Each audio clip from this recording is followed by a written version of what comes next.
अरे प्रबल प्रेम के पाले पड़कर प्रभु को नियम बदलते देखा। अपनो मान भले टली जाबे, भक्त का मान न टलते देखा। प्रबल प्रेम के पाले पड़कर प्रभु को नियम बदलते देखा।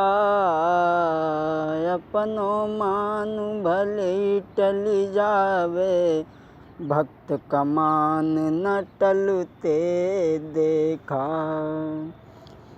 एक दिन काली देह पर उनको लेके गेंद मचलते देखा। प्रबल प्रेम के पाले पड़कर प्रभु को नियम बदलते देखा।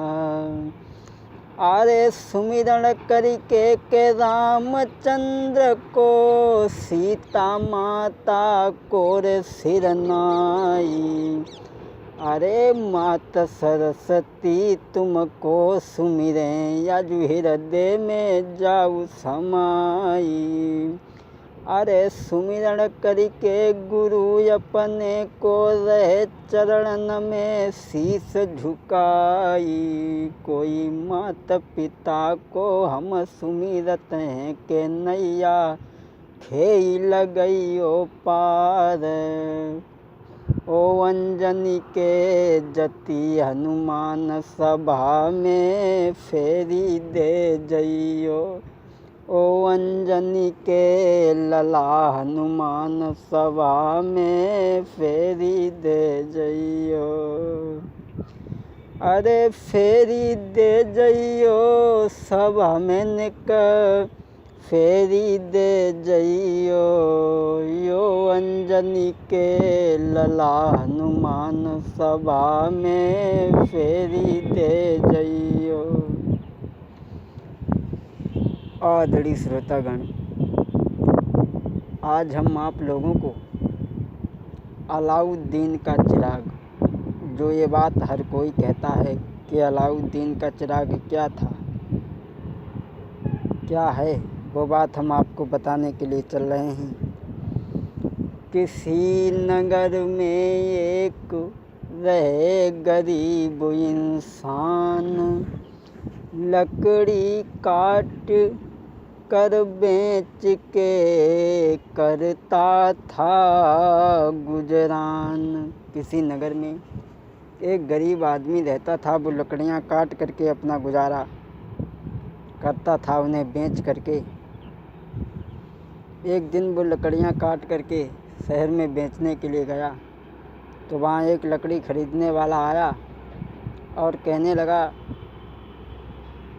ये लकड़ियाँ कितने में दी, इन लकड़ियों की कीमत क्या है। तो वो लकड़ेरा कहने लगा, भैया मुझे केवल 50 रुपये दे दीजिए कुल। तो कहने लगा, ये 50 रुपये में महंगी है और लकड़ियाँ काटने पे जुर्म है। अगर लकड़ी बेचते पकड़े गए तो तुम्हें जेल भी हो सकती है। इतनी बात सुनकर के वो लकड़हारा उसने लकड़ियाँ नहीं बेची और वो अरे सुन के इतनी बात रे हाय लौट वापस आए। अरे सुन के इतनी बात भैया लौट वापस आए।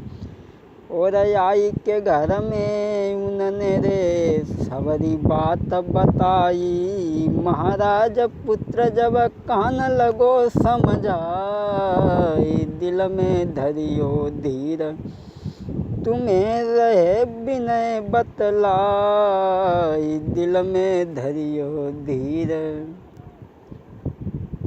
उसने लकड़ी नहीं बेची और वो घर आ गया।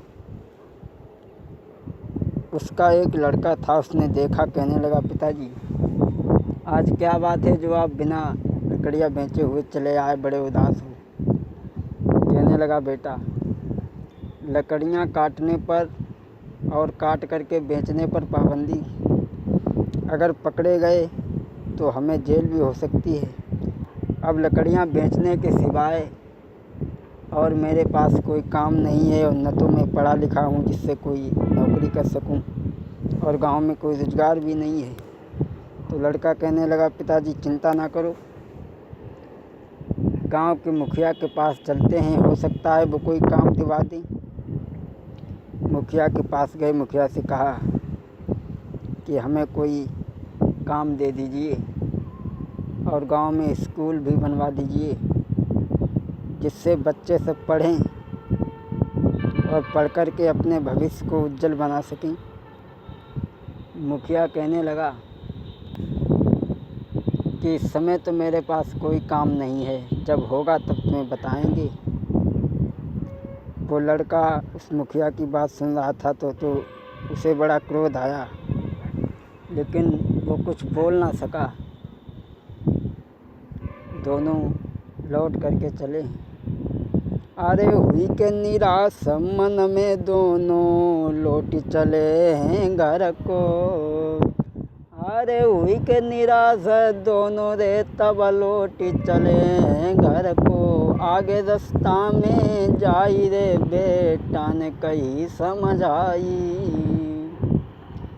महाराज कि तुम चलियो घर माँ और हम जावत हैं खेलन लौट के अभी तुरंत आ जाई। सोई सुन के इतनी बात पिता ने आज्ञा दे दीनी।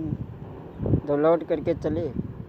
तो लड़का कहने लगा, पिताजी मैं खेल करके आता हूँ, तब तक तुम चलो। लड़का जा कर के एक नदी के किनारे बैठ गया और सोचने लगा कि हम क्या करें, अपने पिता को कैसे काम दिलवाएं। सोच ही रहा था, तब तक उस नदी में बहता हुआ एक पुराना चिराग बहता आ रहा था।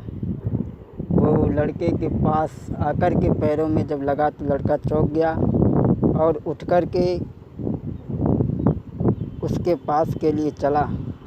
तो उसने देखा ये तो पुराना चिराग है, लेकिन जब उसने वो चिराग खोला तो उसमें से एक जिन निकला और कहने लगा, हुक्म करो मेरे आका। लड़का डर गया। वो कहने लगा, डरो नहीं, तुम हमारे आका हो। तो लड़का कहने लगा, अगर तुम कुछ देना चाहते हो तो हम अभी नहीं मांगेंगे, वक्त आने पर मांगेंगे। बोले ठीक है। वो उस चिराग को लड़का लेकर के चल दिया। आगे जब चला है तो आज पेड़ रो कर के कहने लगे हैं, मेरी रक्षा करो और मुझे बचाओ, क्योंकि लोग मुझे काटते हैं और मेरे छोटे छोटे बच्चों को भी काट करके ले जाते हैं। उस पुत्र ने तुरंत उस चिराग को खोला और उसमें से जिन निकला। कहने लगा, हुक्म करो आका। लड़का कहने लगा, इन पेड़ों को मजबूत कर दो ताकि इन्हें कोई काट ना सके। जिन ने तुरंत अपनी नज़र घुमाई और अपनी शक्ति से उन्हें मजबूत बना दिया। और वो लड़का उस चिराग को लेकर के फिर आगे चला। सोचने लगा कि अब पेड़ तो मजबूत हो चुके हैं, लकड़ियाँ काट करके जो लोग गुजारा करते थे अब उनका गुजारा कैसे होगा। तब उसने जिन को खोला। जिनसे कही फिर समझ आई रे, फैक्ट्री देव बनाई रे, जामे रोजगार मिले अरे सबको, सबकी गुजर हुई जाई रे। हाँ, उस जिन को खोला लड़के ने और कहा कि ऐसा करो, एक फैक्ट्री बना दो यहाँ पर, जिससे लोगों का गुजारा होता रहे। तो उस जिन ने तुरंत एक फैक्ट्री का निर्माण किया। और जब घर लेकर के पहुँचे तो पिता ने कहा, बेटा आज इतनी देर कहाँ हो गई। तो कहने लगा, अपने पिता को उसने उसी समय वो चिराग दिखाया और चिराग को खोल करके कहा, और उसमें से जैसे ही जिन निकला कहने लगा, अपना तीसरा वरदान मांगो। तो उस लड़के ने कहा मेरे पिता को मुखिया बना दो, जाके गांव में स्कूल बना सकें। उसी समय उनके पिता को मुखिया बनाया और पिता ने अपने पुत्र को हृदय से लगा करके काफ़ी रोया। ये सब हाल जिन देख रहा था, जिनके भी आंखों में आंसू आ गए और कहने लगा तुम चिंता मत करो, मैं तुम्हें छोड़ करके कभी नहीं जाऊंगा और तुम जितने चाहो उतने वरदान मांगो। उसी दिन से वो लड़का उस चिराग का दूसरों की भलाई के लिए उपयोग करने लगा। दूसरों का भला करें, जब ही हमारा भला होता है।